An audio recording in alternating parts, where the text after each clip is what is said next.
Hello बच्चों, welcome to back my channel. मैं गुलशन कुमार, आप देख रहे हैं मेडिकल नॉलेज 700 चैनल। कैसे हैं आप लोग? उम्मीद है आप लोग अच्छे ही होंगे। तो चलिए हम स्टार्ट करते हैं फार्मेकोलॉजी सेकंड। तो हम पढ़ेंगे फोर्थ सेमेस्टर का फार्मेकोलॉजी सब्जेक्ट। तो हम उसमें देखने वाले हैं आज हमारा जो फर्स्ट चैप्टर है फार्मेकोलॉजी सेकंड का, वो है drugs used in disorders of ear, nose, throats and eyes. तो हम इस चैप्टर को देखने वाले हैं। तो उसमें हम हर एक टॉपिक को कवर करेंगे कि ये ड्रग्स कौन से होते हैं, क्लासिफिकेशन, उसके mechanism of action, side effect और इंडिकेशन भी देखेंगे। साथ साथ में हम उसके कंट्रा इंडिकेशन भी देखेंगे कि किस किस कंडीशन में हमको दवाई नहीं देना है। तो चलिए हम स्टार्ट करते हैं। तो सबसे पहले हमारा टॉपिक क्या है? एंटी हिस्टामीन है। क्या है हमारा टॉपिक? एंटी हिस्टामीन है। तो हम उस ड्रग्स को पढ़ेंगे जो किसके अंदर में आता होगा? एंटी हिस्टामीन्स के अंदर में आता होगा। तो हम जानने का प्रयास करेंगे कि एंटी हिस्टामीन्स क्या होते हैं। Antihistamines are the drugs that block और reduce the effect of histamine. कह रहा है एंटी हिस्टामीन्स वैसे ड्रग्स होते हैं जो क्या करता है, हिस्टामीन के एक्शन को क्या करता है, ब्लॉक कर देता है। तो हम उसको क्या बोलते हैं? एंटी हिस्टामिन्स ड्रग्स बोलते हैं। क्या बोलते हैं? एंटी हिस्टामिन्स ड्रग बोलते हैं। क्या करता है, उसके हिस्टामिन का जो इफेक्ट होते हैं उसको क्या करता है, रिड्यूस कर देता है या ब्लॉक कर देता है। उसके एक्शन को हम क्या बोलते हैं? एंटी हिस्टामिन्स बोलते हैं। तो अब नेक्स्ट हम देखेंगे कि एंटी हिस्टामिन जो ड्रग्स काम करता है हिस्टामिन के थ्रू। तो देखेंगे हिस्टामिन क्या होता है। हिस्टामिन एक केमिकल होती है, जो लिखा है इसमें, एक chemical release during allergic reaction and helps relieve symptoms such as itching, sneezing, runny nose and swelling. कह रहा है कि एक केमिकल सब्सटेंस होती है जो कब रिलीज होता है, ये एलर्जिक रिएक्शन, बॉडी में कोई भी एलर्जिक रिएक्शन होती है तो हिस्टामिन नाम का सब्सटेंस रिलीज होता है, केमिकल रिलीज होता है, जो क्या करता है, इन्फ्लामेशन, स्वेलिंग, इचिंग, जो भी एलर्जिक रिएक्शन है वो प्रोड्यूस करता है। तो वो क्या करता है, एंटीहिस्टामिन्स जो ड्रग्स होते हैं इसी सब सिम्टम्स को क्या करते हैं, रिड्यूस कर देते हैं। क्या करते हैं? रिड्यूस कर देते हैं, क्योंकि उसके एक्शन को ब्लॉक कर दे रहा है, हिस्टामिन के एक्शन को। इस वजह से क्या हो रहा है, ये सब जो सिम्टम्स है, itching, sneezing, runny nose, swelling, ये सब को एक्शन को क्या करेगा, ये रिड्यूस करेगा, उसके इफेक्ट को कम करेगा। तो हम उस ड्रग को क्या बोलते हैं? एंटीहिस्टामिन्स बोलते हैं। अब हम देखेंगे उसके क्लासिफिकेशन। क्या देखेंगे हम? Classification of antihistamines drug. तो हम देखेंगे कि उसमें पहला हमारा क्या है, H1 एंटीहिस्टामिन्स। जो H1 एंटीहिस्टामिन्स जो क्लासिफिकेशन है एंटीहिस्टामिन्स का, वो किसके लिए काम करता है? एलर्जिक रिएक्शन में। जब कोई एलर्जिक रिएक्शन होता है तो हम उस टाइम क्या लेंगे?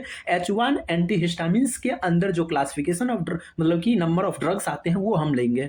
तो सेकेंड हमारा क्या आता है? H2 antihistamine. H2 एंटीहिस्टामिन्स कब लेनी है? Gastric acid secretion, over secretion में हम लेते हैं। तो हम देखेंगे आगे कि किस किस कंडीशन में लेते हैं। उसके बाद H3 एंटीहिस्टामिन्स, ये CNS पे जाके काम करता है और स्लीप वेक और को कंट्रोल करता है। उसके बाद है H4 एंटीहिस्टामिन्स, ये क्या करता है, इम्यून सिस्टम पर वर्क करता है। अभी ये रिसर्च स्टेज में है, अभी ये फिलहाल अभी इंक्लूड नहीं हुआ है, उतना रिसर्च नहीं हुआ है इसके ऊपर, इस वजह से हम इसको उतना एक्सप्लेन नहीं करेंगे। H3 भी अभी उतना वो ओवर में नहीं आया है, इस वजह से हम इसको अभी नहीं देखेंगे। तो हम सबसे पहले अब देखेंगे कि जो ड्रग्स आते हैं H1 एंटीहिस्टामिन्स के अंदर में और उसके डोज क्या होते हैं।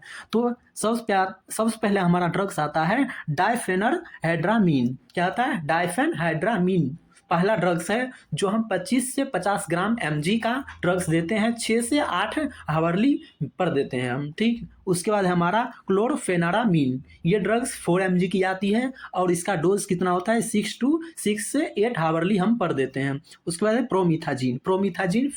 25 mg का 1C एक बार डेली देना है हमें। उसके बाद है हाइड्रोक्सीजीन, ये 25 mg की आती है, 2 से 3 बार पर डे देनी है। उसके बाद आता है साइप्रोहेप्टाडीन। क्या है? साइप्रोहेप्टाडीन, ये आता है 4 mg की और 2 से 3 बार पर डे देनी है। ये हमारा डोज था और ड्रग्स थे किसके? H1 एंटीहिस्टामिन के।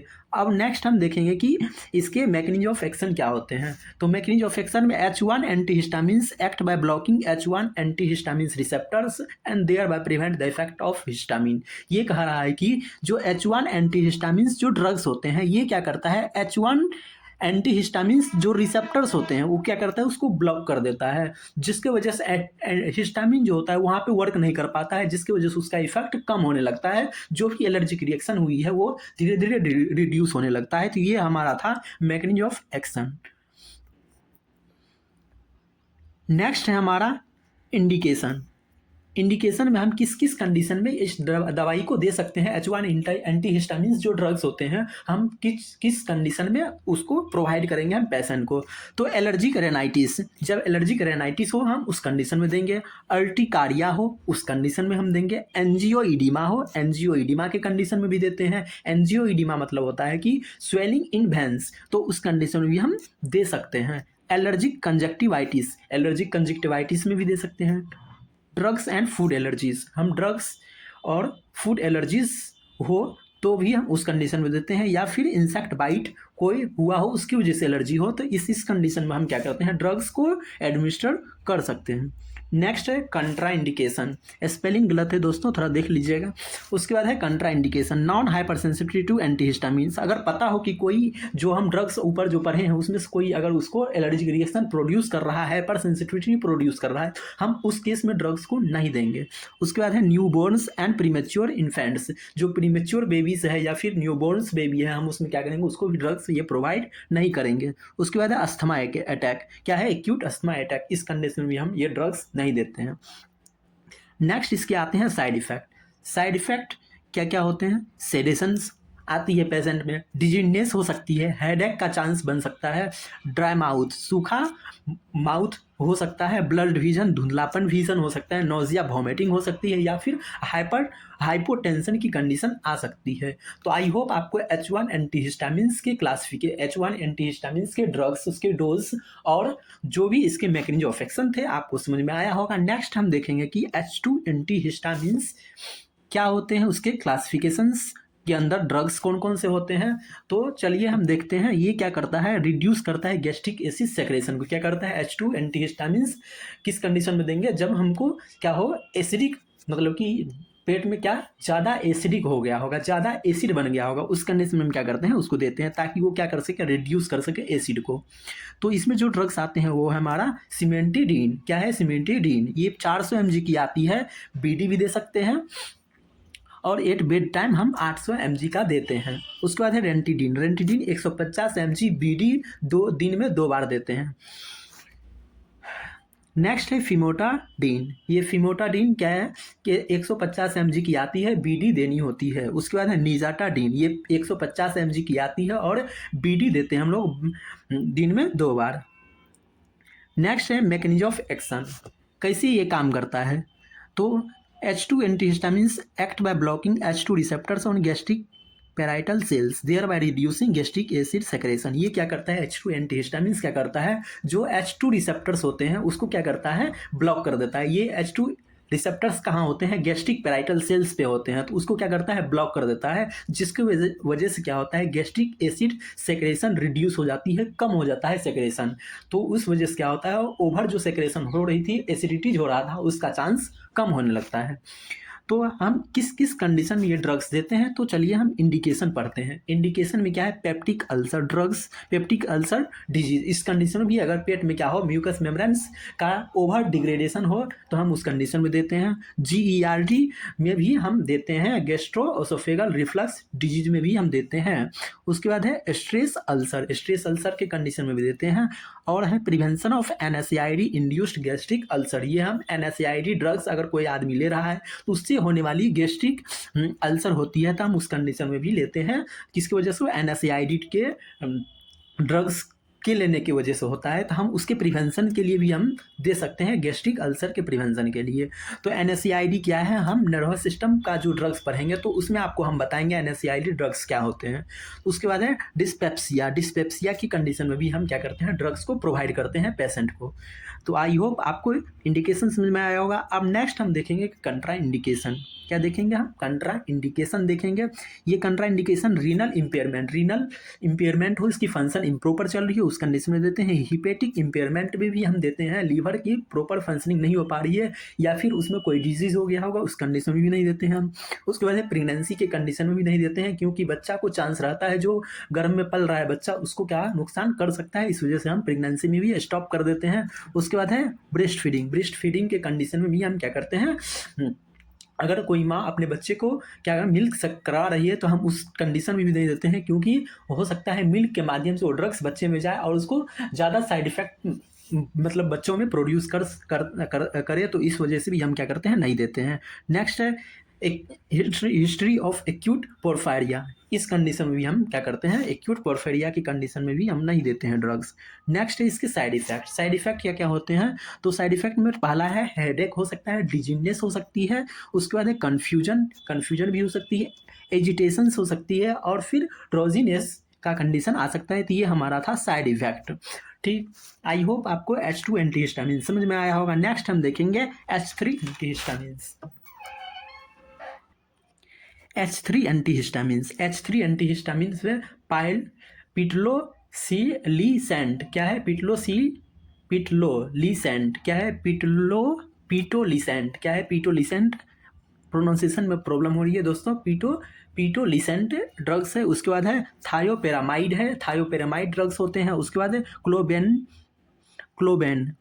प्रोपीट, ये ड्रग्स होते हैं H3 के अंदर में होते हैं। उसके बाद है H4 ड्रग्स में JNJ क्या है, H4 के अंदर में JNJ 777471312 ये ड्रग्स के नाम है। उसके बाद है VUF 602, ये हमारा 6002 ये ड्रग्स हैं हमारा। उसके बाद है थायोपेरामाइड, ये सब ड्रग्स होते हैं H4 के अंदर। अभी ये रिसर्च कंडीशन में है, उतना अभी अप्लीकेबल नहीं है, ये यूज में नहीं लिया जाता है, इस वजह से हम इसको अभी नहीं पढ़ते हैं उतना डिटेल्स में। तो आई होप आपको H3 और H4 भी समझ में आया होगा। अब हम देखेंगे कि ट्रॉपिकल एप्लीकेशन फॉर आइज क्या देखेंगे हम, ट्रॉपिकल एप्लीकेशन फॉर आइज देखेंगे, मतलब कि कौन कौन से ड्रग्स यूज किए जाते हैं। आपके सिलेबस के अकॉर्डिंग हम देखेंगे कि कौन कौन से ड्रग्स यूज किए जाते हैं। तो सबसे पहले हम देखेंगे कि क्लोरमफेनिकॉल और जेंटामाइसिन, ये आपके सिलेबस के अकॉर्डिंग दिया हुआ, INC के सिलेबस के अकॉर्डिंग दिया हुआ है कि जो हम आइज में ड्रग्स देते हैं तो वो कौन कौन से हम करेंगे। पहला हमारा क्या है, क्लोरमफेनिकॉल, और दूसरा है हमारा जेंटामाइसिन। तो हम दोनों को एक एक करके पढ़ेंगे। तो चलिए हम देखते हैं क्लोरमफेनिकॉल क्या है, एक ब्रॉड स्पेक्ट्रम एंटीबायोटिक है। क्या है, एक ब्रॉड स्पेक्ट्रम एंटीबायोटिक है जो क्या करता है, इनहिबिट्स का स्पेलिंग दोस्तों गलत है, बैक्टीरियल प्रोटीन सिंथेसिस क्या करता है, वो इनहिबिट कर देता है, बैक्टीरियल प्रोटीन सिंथेसिस को ब्लॉक कर देता है। तो जिस वजह से क्या होता है, वो बैक्टीरिया का सेल डेथ होने लगती है, तो इस वजह से वो इन्फेक्शन को कंट्रोल करता है। तो ये एक तरह की ब्रॉड स्पेक्ट्रम एंटीबायोटिक की तरह काम करता है। तो अब हम देखेंगे इसके मैकेनिज्म ऑफ एक्शन। तो ये मैकेनिज्म ऑफ एक्शन में देखेंगे हम किस तरह ये काम करता है, ये ड्रग्स क्लोरमफेनिकॉल। तो सबसे पहले ये ड्रग्स क्या करता है, क्लोरमफेनिकॉल बाइंड्स करता है 50S राइबोसोमल सब यूनिट ऑफ बैक्टीरिया, मतलब बैक्टीरिया के अंदर जो 50S राइबोसोमल सब यूनिट होते हैं उसके साथ क्या करता है, क्लोरमफेनिकॉल बाइंड कर जाता है। बाइंड होने की वजह से क्या होता है, जो एंजाइम्स होते हैं वहाँ पेप्टाइडेज ट्रांसफेरेज वो क्या होता है, इनहिबिट हो जाती है। क्या होता है, इनहिबिट हो जाता है, जिसकी वजह से क्या होता है, जो पेप्टाइड बॉन्ड बनना है दो एमिनो एसिड के बीच में, वो एमिनो एसिड के बॉन्ड फॉर्मेशन में प्रॉब्लम आ जाती है, ब्लॉक हो जाता है, जिसकी वजह से एमिनो एसिड भी नहीं बन पाएगा। फिर अगर एमिनो एसिड नहीं बन पाएगा तो प्रोटीन भी नहीं बन पाएगा। तो इस वजह से क्या होता है, जो बॉन्ड फॉर्मेशन होती है एमिनो एसिड के बीच में वो नहीं बन पाती है, जिसके रिजल्ट स्वरूप क्या होता है, हमारा प्रोटीन सिंथेसिस स्टॉप हो जाती है। जब प्रोटीन सिंथेसिस स्टॉप होगा तो उससे क्या होगा, हमारा बैक्टीरिया का सेल ग्रोथ रुक जाएगा, स्टॉप कर जाएगा। हम उसको क्या बोलते हैं, बैक्टीरियोस्टेटिक बोलते हैं। क्या होगा, बैक्टीरियल सेल ग्रोथ स्टॉप हो जाएगी, रुक जाएगा। तो आई होप आपको इसका मैकेनिज्म ऑफ एक्शन समझ में आया होगा। नेक्स्ट हम देखेंगे कि इसके इंडिकेशंस क्या क्या हैं। इंडिकेशन मतलब कहाँ कहाँ हम किस किस पेशेंट को दे सकते हैं। टाइफाइड फीवर में भी हम दे सकते हैं, एनएरोबिक रिस्पिरेशन में भी दे सकते हैं, इन्फेक्शंस में दे सकते हैं, एनएरोबिक इन्फेक्शन में दे सकते हैं, रैकेटेशियल इन्फेक्शन में भी दे सकते हैं। ब्रेन में एब्सिस बन गई होगी, पस बन गई होगी, तो हम उस कंडीशन में भी क्या करते हैं, प्रोवाइड कर सकते हैं ड्रग। आई इन्फेक्शन में भी हम दे सकते हैं, कंजक्टिवाइटिस में भी दे सकते हैं। उसके बाद है बेल्फ्राइटिस के कंडीशन में भी हम क्या करते हैं, दे सकते हैं। बेल्फ्राइटिस किसको बोलते हैं, आईलिड की इन्फ्लेमेशन क्या बोलते हैं, बेल्फ्राइटिस बोलते हैं। केराटाइटिस में भी हम क्या करते हैं, इस ड्रग्स को प्रोवाइड कर सकते हैं। नेक्स्ट हम देखेंगे कि डोज एंड रूट। क्या देखेंगे हम, डोज और रूट देखेंगे। आई ड्रॉप से तो हम क्या करेंगे, आई ड्रॉप्स हम क्या करते हैं, ट्रॉपिकल यूज करते हैं। आपके सिलेबस में ही लिखा हुआ है कि ट्रॉपिकल एप्लीकेशन पढ़ना है हमको, क्लोरमफेनिकॉल और जेंटामाइसिन। तो ये ड्रॉप्स जो है क्लोरमफेनिकॉल का ड्रॉप्स के रूप में आता है। हम एक ड्रॉप्स एवरी 6 आवर्स पर देते हैं, 1 ड्रॉप्स देते हैं प्रत्येक 6 घंटा पर। अगर ऑइनामेंट है, ये क्या है, ऑइनामेंट है मतलब लोशन या क्रीम टाइप की है, तो उसको हम 2 से 3 बार पर डे क्या करेंगे, हम ट्रॉपिकल रूट से हम उसको क्या करेंगे, अप्लाई करेंगे। नेक्स्ट है कंट्राइंडिकेशन। तो कंट्राइंडिकेशन में क्या होता है, अगर किसी को हाइपर सेंसिटिव रिएक्शन, वो दवाई लगाने से क्या होती है, रिएक्शन होती है, तो हम उस कंडीशन में भी नहीं देते हैं, प्रेगनेंसी के कंडीशन में भी नहीं देते हैं। उसके बाद ब्रेस्ट फीडिंग मदर, जो मदर मिल्क सकिंग करवा रही हो बच्चों को, उस कंडीशन में हम क्या करते हैं, मदर्स को नहीं देते हैं। पेशेंट विथ ब्लड डिसऑर्डर्स, जिस पेशेंट को ब्लड डिसऑर्डर्स है उस कंडीशन में भी हम उस पेशेंट को नहीं देंगे। Next is severe liver disease. Severe liver disease मतलब क्या है, अगर सीरियस कोई लीवर में डिसऑर्डर्स या कोई प्रॉब्लम या डिजीज क्रिएट हो गया होगा, उस कंडीशन में हम क्या करते हैं, ये ड्रग्स हम नहीं देते हैं, क्लोरामफेनिकोल। नेक्स्ट हम देखेंगे इसके साइड इफेक्ट। साइड इफेक्ट स्वाभाविक है, आई में क्या होगा, इरिटेशन आएगी, रेडनेस हो सकती है, इचिंग हो सकती है या वाटरिंग हो सकती है, और टेम्पोररी ब्लड विजन हो सकती है, धुंधलापन दिखाई देना हो सकता है। नेक्स्ट है हम देखेंगे उसके बाद जेंटामाइसिन। जेंटामाइसिन क्या है, नेक्स्ट हमारा ड्रग्स आता है जेंटामाइसिन। उस जेंटामाइसिन क्या है, gentamicin is a broad spectrum antibiotic obtain from micromonospora purpurea, क्या है, परपुनिया पुरिया। ये क्या है, हमारा एक ब्रॉड स्पेक्ट्रम एंटीबायोटिक है जो कि ऑब्टेन किया जाता है माइक्रोमोनोस्पोरा और परपुरिया से क्या करता है, इसको ऑब्टेन किया जाता है। ठीक, ये क्या है, एक बैक्टीरियोसाइडल है। क्या है, एक बैक्टीरियोसाइडल है। ये क्या करता है, बैक्टीरिया को किल करने का काम करता है। वो हमारा पहला क्या था, बैक्टीरियोस्टेटिक था। क्लोरामफेनिकोल कैसा था, बैक्टीरियोस्टेटिक था। ये हमारा कैसा है, ये हमारा है बैक्टीरियोसाइडल है। बैक्टीरियोसाइडल मतलब किल द बैक्टीरिया। तो हम मैकेनिज्म ऑफ एक्शन देखें कि इसके जेंटामाइसिन जो है उसके मैकेनिज्म ऑफ एक्शन क्या है। तो gentamicin enters the bacterial cell by an oxygen dependent transport mechanism. क्या करता है, बैक्टीरियल सेल के अंदर क्या करता है, ऑक्सीजन डिपेंडेंट ट्रांसपोर्ट एक प्रोसेस है, उसके माध्यम से क्या करता है, जेंटामाइसिन इंटर करता है किसके अंदर में, बैक्टीरिया के सेल के अंदर में। वो क्या करता है, जब घुसने के बाद क्या करता है, वहाँ पे 30S जो राइबोसोमल सब यूनिट है उससे क्या करता है, वो बाइंड कर जाता है। क्या करता है, बाइंड करता है, जिसके वजह से वहाँ क्या होता है, मिस रीडिंग ऑफ mRNA। वो वहाँ पे क्या होती है, मैसेंजर RNA जो होती है वो मिस रीडिंग हो जाती है, जिसकी वजह से प्रोटीन सिंथेसिस क्या होता है, इनहिबिट हो जाती है। क्या होता है, miss reading, mRNA miss reading होने की वजह से क्या होता है, जो वहाँ पे प्रोटीन की सिंथेसिस स्टार्ट होने वाली थी वो क्या होता है, ब्लॉक हो जाती है, इनहिबिट हो जाती है, रुक जाता है। फलस्वरूप क्या होता है, रिजल्ट में एबनॉर्मल प्रोटीन्स आर प्रोड्यूस। इसकी वजह से क्या होती है, कुछ और प्रोटीन्स या टॉक्सिन्स बन जाते हैं, जिसकी वजह से क्या होता है, वही प्रोटीन्स, एबनॉर्मल प्रोटीन्स क्या करता है, बैक्टीरियल सेल मेम्ब्रेन को डैमेज करती है। Damage the bacterial cell membrane, क्या करती है, बैक्टीरियल सेल मेम्ब्रेन को डैमेज करती है, जिसकी वजह से क्या होता है, बैक्टीरियल सेल डाइज मतलब मर जाता है। नेक्स्ट अब हम देखेंगे कि उसके इंडिकेशंस क्या होते हैं। जेंटामाइसिन जो एंटीबायोटिक है उसका इंडिकेशन क्या है, हम किस किस कंडीशन में हम क्या करते हैं, वो ड्रग्स को प्रोवाइड करते हैं, एडमिनिस्टर करते हैं। तो पहला है हमारा सेप्टिसीमिया। सेप्टिसीमिया की कंडीशन में हम क्या करते हैं, उस जेंटामाइसिन को क्या करते हैं, प्रोवाइड करते हैं। उसके बाद है यूनिट ट्रैक इन्फेक्शन। अगर सीवियर यूनिट ट्रैक इन्फेक्शन हो तो हम UTI की कंडीशन में भी देते हैं। और नेक्स्ट है हमारा लोअर रिस्पिरेटरी ट्रैक इन्फेक्शन। ये ट्रैक का स्पेलिंग गलत है दोस्तों, वहाँ पे क्या है, ट्रैक होता। तो लोअर ट्रैक इन्फेक्शन में भी हम रिस्पिरेटरी ट्रैक इन्फेक्शन में भी प्रोवाइड करते हैं। उसके बाद है इंट्रा एब्डोमिनल इन्फेक्शन। क्या हो, एब्डोमिनल इन्फेक्शन हो, उस कंडीशन में भी हम ये जेंटामाइसिन प्रोवाइड करते हैं पेशेंट को। उसके बाद है skin and soft tissue infection. Skin और सॉफ्ट टिश्यू का इन्फेक्शन हो, उस कंडीशन में हम जेंटामाइसिन देते हैं। उसके बाद है bone and joint infection. Bone की या फिर ज्वाइंट की इन्फेक्शन हो तो उस कंडीशन में भी देते हैं हम। पोस्ट ऑपरेटिव इन्फेक्शन, ऑपरेशन के बाद कोई अगर इन्फेक्शन हुई है तो पोस्ट ऑपरेटिव इन्फेक्शन में भी हम प्रोवाइड करते हैं। उसके बाद है ट्रॉपिकल ट्रॉपिकल यूज भी करते हैं, किसमें, आइस या फिर ईयर इन्फेक्शन में भी हम प्रोवाइड करते हैं ये ड्रग्स। तो आई होप आपको इंडिकेशन समझ में आया होगा। अब नेक्स्ट हम देखेंगे किसके डोज और रूट क्या हैं। तो एडल्ट में हम क्या करते हैं, डोज देते हैं 3 से 5 mg की आती है ये पर केजी पर डे देना होता है। पर केजी मतलब कि बॉडी वेट के पर केजी में हम क्या करेंगे, 3 से 5 mg पर बॉडी के वेट के अकॉर्डिंग हम क्या करेंगे, पर डे देते हैं हम। नेक्स्ट है आइदर वंस ही डेली, या फिर हम एक बार डेली दे सकते हैं। इन 2 से 3 डिवाइडेड डोज में हम क्या करेंगे, 2 से 3 भागों में उसको डोज में कन्वर्ट कर लेते हैं या बांट लेते हैं। उसके बाद हम क्या करते हैं, डेली हम उसको प्रोवाइड कर सकते हैं। नेक्स्ट हम इसके देखेंगे कि अब रूट क्या है। रूट क्या कौन कौन सा है, रूट है इसके IM और IV। हम IV दे सकते हैं या फिर IM भी दे सकते हैं। नेक्स्ट है चिल्ड्रंस के लिए। चिल्ड्रंस के लिए डोज कितना होता है, 5 से लेकर के 7.5 mg पर kg हम पर डे देते हैं। उसके बाद है रूट।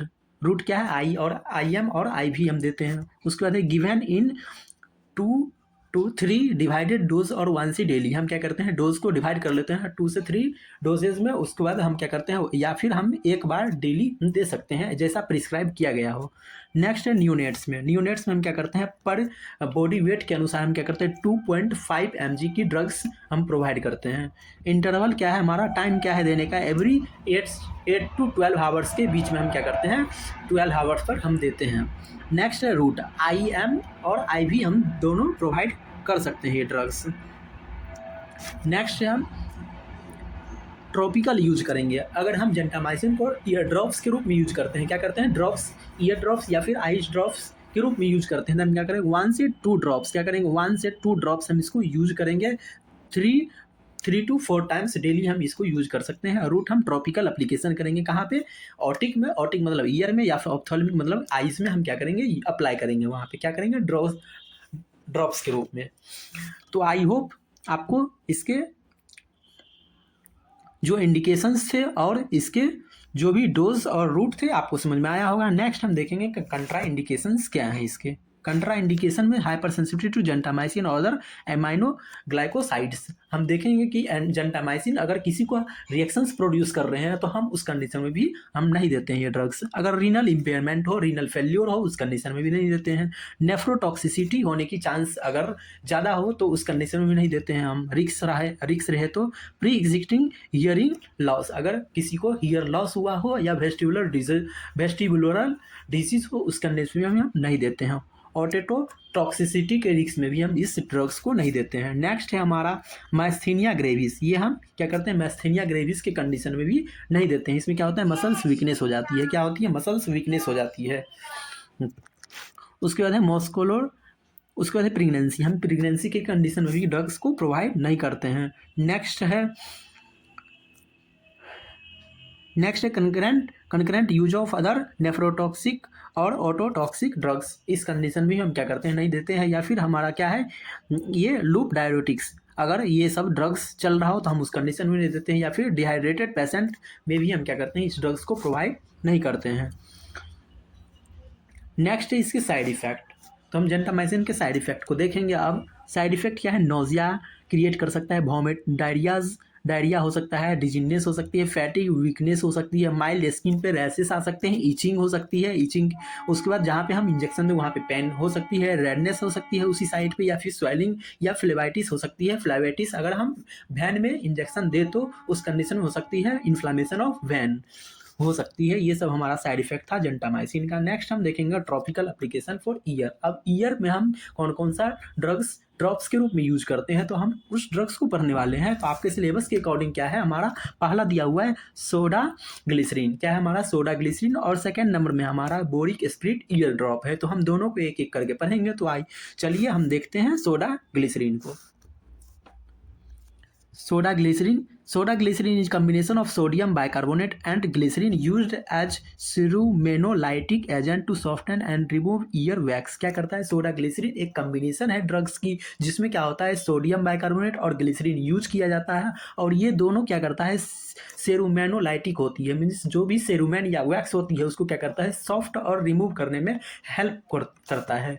तो हम उसको क्या बोलते हैं, सोडा ग्लिसरीन बोलते हैं। ये क्या करता है, जो भी हमारा सेरुमेन होती है उसको क्या करता है, सेरुमेन या वैक्स होती है उसको क्या करता है सॉफ्ट और रिमूव करने का काम करता है ईयर से।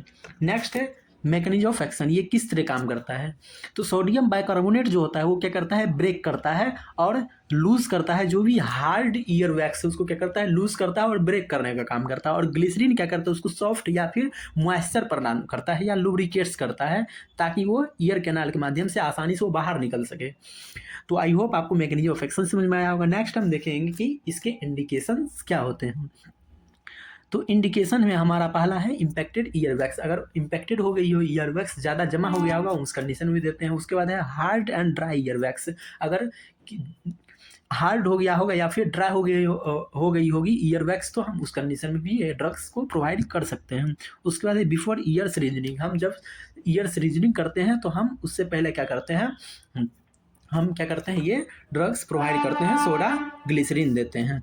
उसके बाद conductive hearing loss due to wax, अगर वैक्स की वजह से हियरिंग लॉस हुई हो तो हम उस कंडीशन में ये ड्रग्स प्रोवाइड कर सकते हैं। उसके बाद है ईयर डिस्कम्फर्ट और fullness called by wax, wax के कारण डिस्कम्फर्ट, ईयर में क्या हो, डिस्कम्फर्ट फील हो या फिर फुलनेस भरा भरा सा महसूस हो, तो हम उसको क्या करते हैं, उस कंडीशन में भी हम देते हैं सोडा ग्लिसरीन ड्रग्स।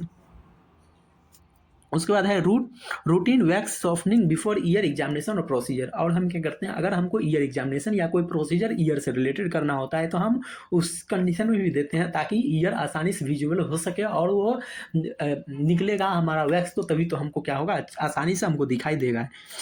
तो नेक्स्ट अब हम देखेंगे कि रूट एंड डोज देखेंगे कि रूट क्या है, हमारा ट्रॉपिकल एप्लीकेशन करना है, ड्रॉप्स को रूप में हमको क्या करना है, ईयर में प्रोवाइड करना है, और डोज क्या है हमारा 2 से 3 ड्रॉप्स देते हैं, 2 से 3 टाइम्स डेली हम यूज़ करते हैं।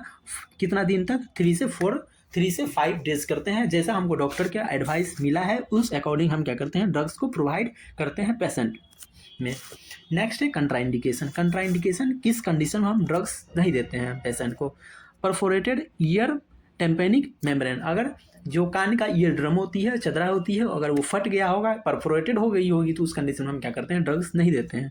ईयर में डिस्चार्ज हो तो उस कंडीशन में देते हैं। अगर कोई एक्यूट इन्फेक्शन, ईयर में इन्फेक्शन हो गया होगा, उस कंडीशन में हम इस ड्रग्स को प्रोवाइड नहीं करेंगे।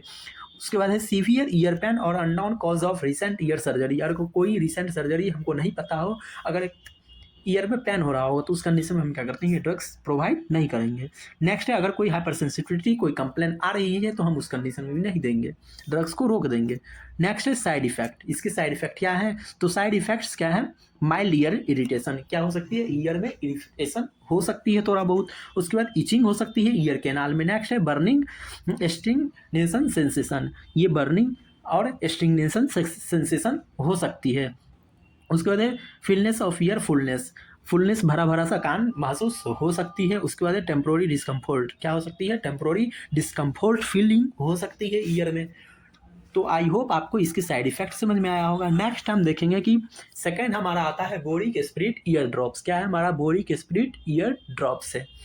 तो ये क्या होते हैं, बोरिक स्पिरिट ईयर ड्रॉप्स, ये क्या है, एक एंटीसेप्टिक प्रिपरेशन है, जिसमें क्या होता है, हमारा बोरिक एसिड या फिर अल्कोहल दोनों होते हैं। क्या करते हैं, ये बोरिक स्पिरिट ईयर ड्रॉप्स जो होता है, इसमें क्या क्या कंटेंट होते हैं, बोरिक एसिड होते हैं और अल्कोहल होता है, जो यूज़ किया जाता है मेनली कहाँ पे, otitis externa to inhibit micro organism and dry ear canal. ये क्या करता है, ओटाइटिस एक्सटर्ना हुआ मतलब कि ईयर जो अभी आउटर हमारा ईयर है उसमें क्या हो, इन्फ्लामेशन हो, तो हम उस कंडीशन में देते हैं ताकि क्या हो सके, वहाँ पे जो माइक्रो ऑर्गेनिज्म का ग्रोथ हो रहा है वो इनहिबिट हो सके और ईयर कैनाल हमारा ड्राई हो सके। तो हम उस कंडीशन में भी क्या करते हैं, बोरिक स्पिरिट ईयर ड्रॉप्स देते हैं। नेक्स्ट है मेकिंजोफेक्शन, इसमें दो चीज़ यूज होती है कंपोनेंट्स में, बोरिक एसिड और स्पिरिट जो हम बोलते हैं वो क्या है, हमारा अल्कोहल है। तो अल्कोहल और बोरिक एसिड, तो ये दोनों का काम हम देखेंगे। ये क्या करता है, हमारा बोरिक एसिड जो होता है ये एंटीसेप्टिक की तरह काम करता है, और जो बैक्टीरिया फंगाई का ग्रोथ होता है उसको क्या करता है, ये इनहिबिट करने का काम करता है। क्या करता है, इनहिबिट करने का काम करता है। और ये स्पिरिट होता है जो ईयर कैनाल को ये क्या करता है, ड्राई करने का काम करता है। ड्राई करना मतलब कि सूखा बनाने का काम करता है, जिससे क्या होता है, हमारा मॉइस्चर रिड्यूस हो जाती है, वहाँ पे बैक्टीरिया या फिर फंगाई क्या करता है, ग्रोथ नहीं कर पाता है, उसके चांस रिड्यूस हो जाते हैं, और इससे क्या होता है, हमारा एंटीसेप्टिक इफेक्ट्स ज़्यादा बढ़ते हैं, इनहांस होते हैं। आई होप आपको मैकेनिज्म ऑफ एक्शन समझ में आया होगा। नेक्स्ट हम देखेंगे कि इसके इंडिकेशंस क्या है, हम किस किस कंडीशन में ये ड्रग्स हम क्या करते हैं, प्रोवाइड करते हैं।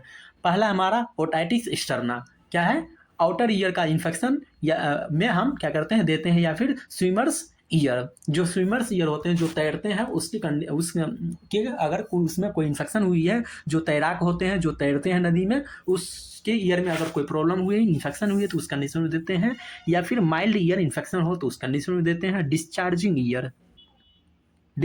ईयर मतलब कि ईयर में कोई डिस्चार्ज हो रही है तो उस कंडीशन में भी हम क्या करते हैं, प्रोवाइड करते हैं। Prevention of infection in moist ear canal, तो हम क्या करते हैं, इन्फेक्शन को भी बचाने के लिए हम देते हैं, कब देते हैं, मॉइस्ट ईयर कैनाल के कंडीशन में देते हैं वहाँ पे क्या हो, एंटीसेप्टिक मेंटेन रह सके। तो अब हम नेक्स्ट हम देखेंगे कि डोज एंड रूट्स। डोज और रूट्स उसके क्या हैं। तो डोज एंड रूट्स में रूट क्या है हमारा, ट्रॉपिकल एप्लीकेशन करेंगे, 2 से 3 ड्रॉप्स यूज करेंगे हम।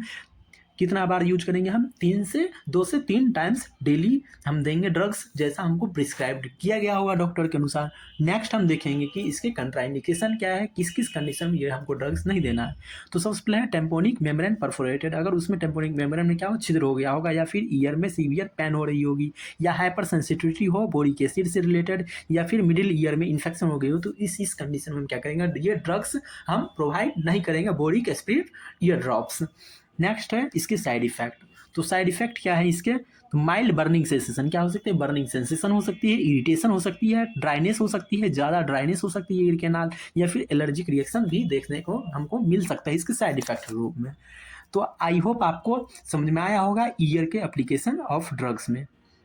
नेक्स्ट हम देखेंगे application for knows and buckle cavity. जो बक्कल केविटी और नोज होते हैं उसमें हम देखेंगे कौन से ड्रग्स यूज किए जाते हैं। आपके सिलेबस के अकॉर्डिंग एक ड्रग्स दिया हुआ है, ओनली वन ड्रग्स दिया है, क्लोरहेक्सिडिन माउथ वाश।